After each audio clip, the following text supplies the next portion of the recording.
Hello and welcome to Science with Miss Allen. I'm glad you joined me. Last week we learned that wind and water can make changes to land over time through processes called weathering, erosion, and deposition. Another way our Earth or the land around us can change is from the occurrence of an event called a natural disaster or a natural hazard. There are two categories of natural hazards: geological and meteorological. Geological are events that are caused by the movement of earth or land.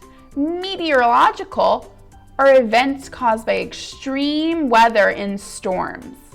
I have a quick game for us. I'm going to show you a picture of a hazard or a disaster. I want you to decide, is it geological or meteorological? Is it related to the movement or change of earth, or is it related to extreme weather? An earthquake. Is an earthquake a geological or a meteorological event? Yes, geological. The earth is shaking. It is geological. A drought. Is a drought related to the weather or to geology? Yes, a drought is related to the weather. It is when there is a lack of precipitation or a lack of rain. A landslide. Is a landslide earth-related or weather-related? Geological, yes. A hurricane. Is a hurricane related to earth or weather? A hurricane is an extreme storm, so yes, it is a meteorological hazard. An avalanche.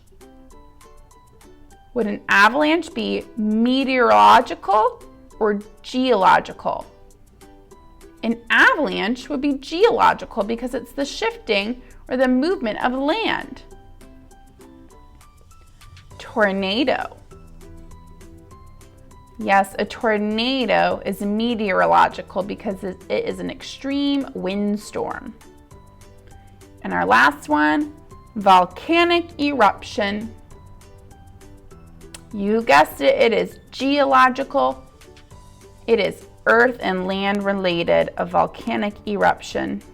These natural disasters or natural hazards can make changes to the way our earth looks.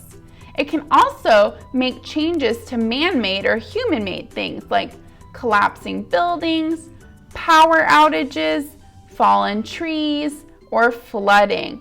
So what can we do to prevent or to prepare for these events? How can humans respond to these events?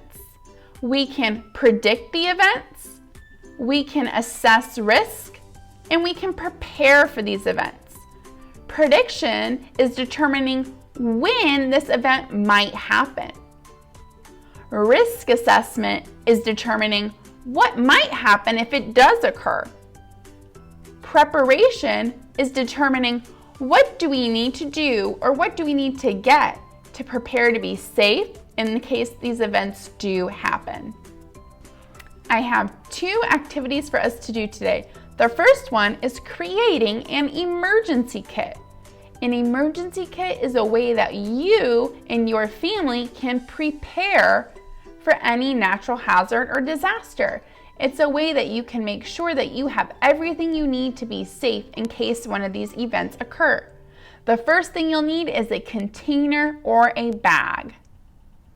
Next, you'll need to add to that container or bag food that doesn't need to be prepared and food that won't go bad. So non-perishable food, things like crackers, cans of beans, different foods that don't have an expiration date that is soon. You'll need a light source because one of the risks of a natural hazard or event is that the power might go out. Maybe you have been at your house when there's been a power outage.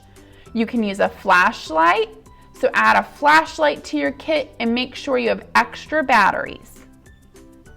You need a blanket in your emergency kit just in case it gets cold. If you are in the basement for a tornado or a different disaster like that, you have something to keep you warm. A first aid kit is necessary for our emergency kit. And then games, in case you need to stay where you are for a while and need something to entertain.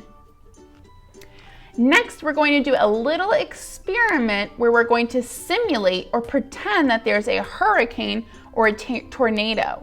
A tornado and a hurricane are both extreme types of weather that have lots of wind. What you'll need for this experiment is paper, and then optional is tape and straws. All right, so let's get started on our experiment. We have our supplies, paper, tape, and a straw. For our first scenario, we are going to build a building or a house using just paper. That's it. Build a structure out of just paper.